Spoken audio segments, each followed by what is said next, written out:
종목별 대응 전략 들어보겠습니다. 유한타증권 설렁협지점의 박진희 부장님 오늘도 함께합니다. 안녕하세요. 네, 안녕하세요. 오늘은 다소 좀 희비가 엇갈린 것 같습니다. 반반 정도인 것 같은데요. 어떻게 좀 등락 기준점을 잡을 수 있을까요? 특징 알려주시죠. 네, 양시장 모두 약보합권에서 흐름이 좀 이어지고 있는 모습입니다. 장 초반부터 외국인이 양시장에서 강하게 매도를 퍼붓고 있는 모습인데요. 고려수 시장과 코스닥 시장에 좀 강한 매도세입니다. 그런 모습이 좀 나타나면서 변동성도 상당히 커지고 있는 모습인데요. 고려수 시장은 시가총액 상위 종목군들 대체로 다 약한 모습 드러낸 가운데 삼성전자와 하이닉스의 상승세가 좀 눈에 띄는 모습입니다. 특히 하이닉스가 좀 급등하는 모습들이 낙폭과대 이후에 좀 나타나주고 있는 모습이고요. 대체로 경기 민감 섹터주들 약한 모습 이어가고 있는 모습 보실 수가 있겠습니다. 반면에 코스닥 시장으로 돌아온다라면은 제약바이오주가 어제 좀 급등한 이후에 오늘 종목별로 좀 약세 보여주고 있습니다. 셀트리온 약세 보여주고 바로메도 좀 급락하는 모습 나타나고 있고요. 제약주들도 한미약품이라든지 대체로 좀 약한 모습 나타나고 있습니다만은 부강약품 같은 경우가 좀 급등하는 모습이 좀 나타나고 있고요. 지금 현재 메디포스트도 다시 한번 강세 보여주는 흐름이 좀 이어지고 있는 모습을 보실 수가 있겠습니다. 코스닥 시장에서는 CJ ENM 등 엔터 주식들도 지금 급등하고 있는 모습인데요. SM도 지금 급등하는 모습 나타나면서 엔터주들이 바이오 주식의 빈자리를 지금 현재 메꾸는 모습을 보실 수가 있겠고요. 디스플레이 장비 섹터주들 당연히 가야 되는 섹터다 보니까 다시 강세 보여주고 있습니다. 어제 잠시 주춤했었습니다만은 테라세미콘, AP 시스템, 비아트론 모두 급등하는 모습 나타나면서 장비주들이 시장 주도 역할을 꾸준히 좀 이어가는 모습이고요. 오늘 2차전지 섹터주들은 조금 쉬는 모습 나타나는 것 같습니다. 그래서 대체로 그전 기존에 톱니바퀴처럼 물려가던 엔터, 바이오, 장비 이런 섹터주들이 계속 순환매를 좀 돌고 있는 모습인데요. 일단 오늘 소폭 제약바이오가 약하다 보니까 엔터 쪽과 디스플레이 장비 섹터 쪽에서 그 시장에서 좀 강한 반등이 좀 나타나고 있는 것이 좀 특징이라고 보여지고 있습니다. 그럼 상승 쪽부터 보겠습니다. 신고가 보니까 주성 엔지니어링도 들어와 있고요. 테라세미콘 오늘 화려합니다. 현재 한 10% 가까이 급등하면서 이 종목도 52주 신고가. 제이스텍 예전에 AST 제텍이었죠. 역시나 52주 신고가 경신이 되고 있습니다. 오늘 뭐 형님들도 잘 가고 아우들도 잘 가고 IT주들 흐름 양호합니다. 어떻게 보세요? 네, 장비주들은 어쩔 수 없이 수주가 계속 이어지는 사이클에 들어가 있기 때문에 그 수주에 대한 기대감 주가에 계속 이어지고 있는 모습입니다. 주성은 제일 먼저 움직이기 시작했기 때문에 상승폭이 좀 둔한 모습이고요. 비아트론도 최근에 급등한 이후에 약간 탄력이 좀 떨어진 모습 보실 수가 있겠는데요. 후발주자로 올라온 이제 AP 시스템이 또 다시 강세로 올랐던 그런 상황이었고 또 다시 그 다음에 이제 테라세미콘 조금씩 안 오른 종목을 계속 시장이 좀 찾아내고 있는 모습이죠.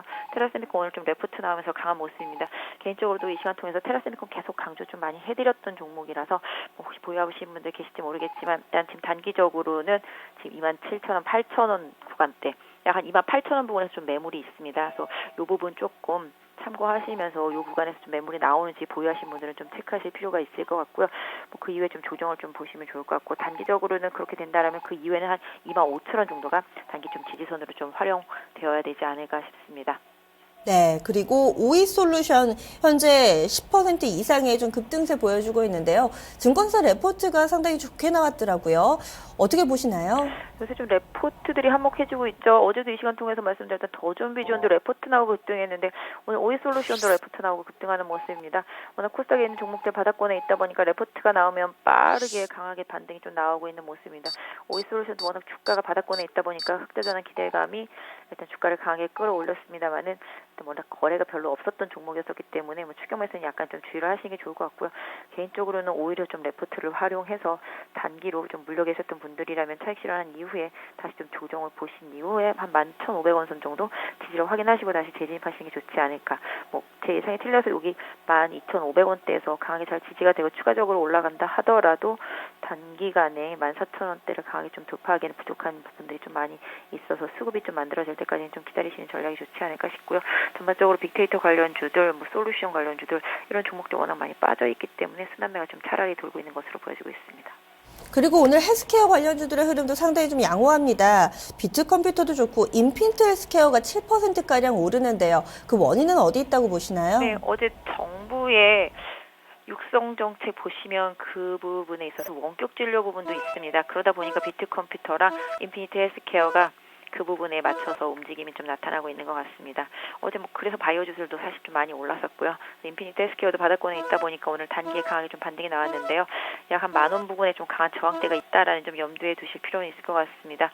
인피니트 헬스케어 보유하신 분들은 한 9,400원 정도 지수선으로 설정하시면서 10,000원대 돌파하는지 꼭 확인하실 필요가 있을 것 같고요. 미트 컴퓨터 같은 경우는 워낙 좀 셉니다. 그래서 거의 지금 직전 고점대에 가까워진 그런 모습을 보실 수가 있겠는데요. 가격적으로는 약 한 8,800원대 정도의 좀 저항대가 있습니다. 이 가격 좀 활용하시는 게 좋을 것 같고요. 단기적으로 지지선을 본다면 한 8,200원대 정도가 단기 마지노선 역할을 해주지 않을까 보여지고 있습니다. 그리고 마지막으로 상승 쪽에서 엔터 쪽 보겠습니다. SM 3%대, CJ ENM도 흐름 양호하고요. 순환매라고 보시나요? 일단은 지수를 견인해야 되는 그런 역할을 하고 있습니다. 바이오가 빠지다 보니까 지수를 좀 강하게 견인해 줄 수 있는 시가총액 상위 종목군들이 코스닥에서는 엔터주들입니다. 엔터주들이 지금 강한 흐름을 보여주고 있는데요. 일단은 지금 상태를 본다라면 SM도 최근에 조금씩 움직임이 좀 있었죠. 어제 좀 장중에 좀 흔들림이 좀 있기는 했었습니다만은 일단은 지지선이 최근에 SM 같은 경우는 한 42,000~43,000원 부근 정도를 지지선으로 설정하시면 될 것 같고요. 단기적으로 지금 한 46,000원 이 정도 강하게 돌파된다라면 직전 고점까지 한번 트라이하는 흐름도 나올 수 있을 거라고 보여지고 있고요. CJ ENM도 역시 한 2.8% 정도 올라오고 있는데요.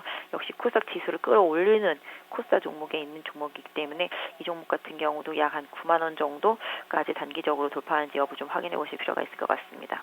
이제 하락 넘어가 보겠습니다. 대표적으로 오늘 좀 부진한 쪽이 어제 강했던 이 셀트리온, 바이로메드 이쪽 제약바이오 섹터가 아닐까 싶은데요.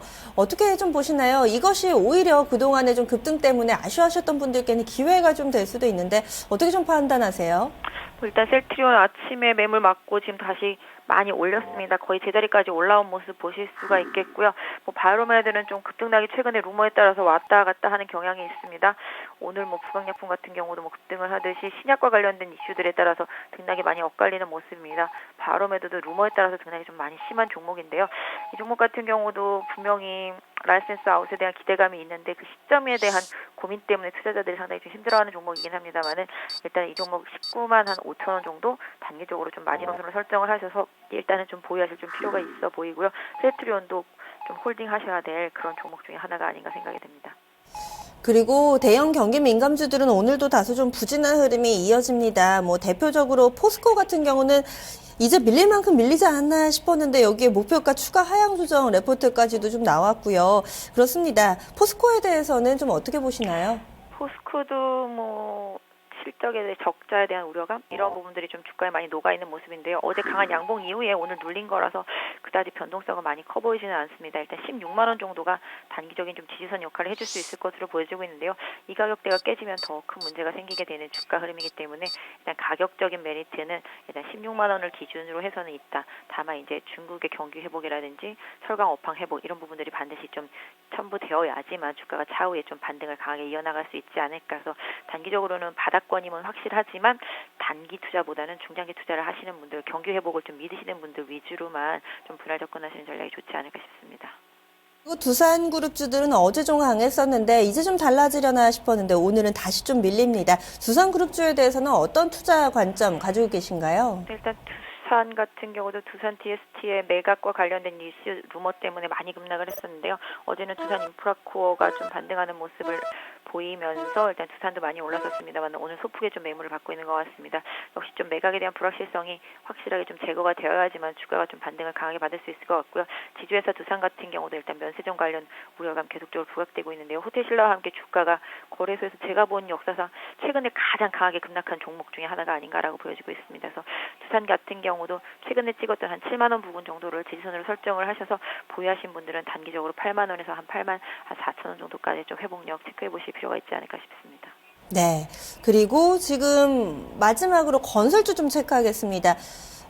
건설주 이제 한 차례 좀 순환매 그러니까 낙폭과대에서 반등 나오고 이제 좀 쉬어간다고 보세요. 좀 어떻게 판단하시나요? 네, 건설주 급등할 때도 일단 단기적인 저항대에 대해서 말씀을 드렸습니다. 대부분이 다 저항대까지 상승을 했다가 다 매물 맞고 내려온 상태입니다. 조정을 잘 받고 있는 종목들 위주로 좀 보시면 좋을 것 같은데요. 이렇게 수준에 대한 기대감 이런 부분들은 충분히 단기 주가에 좀 반영이 되어 있었기 때문에 이제 서서히 좀 실적 개선을 봐야지만 투자자들이 마음을 좀 옮겨갈 수 있는 구간이 아닌가 싶습니다. 그럼에도 불구하고 일단 뭐 대림산업 같은 경우는 조정 많이 받아서요. 오히려 좀 가격적인 메리트가 조금씩 더 부각되고 있어서 한번 살펴보실 자리가 되지 않았나 싶고요. GS건설 같은 경우도 일단 추가적으로 조정을 장중에 초반에 좀 받아서 22,000원 초반까지 받았기 때문에 22,000원 다시 깨지 않는다라면은 일단 긍정적으로 좀 봐주실 수 있는 가격대가 아닌가 싶고요. 현대건설도 모두 다 마찬가지가 아닌가 싶습니다. 네, 말씀 고맙습니다. 네, 감사합니다.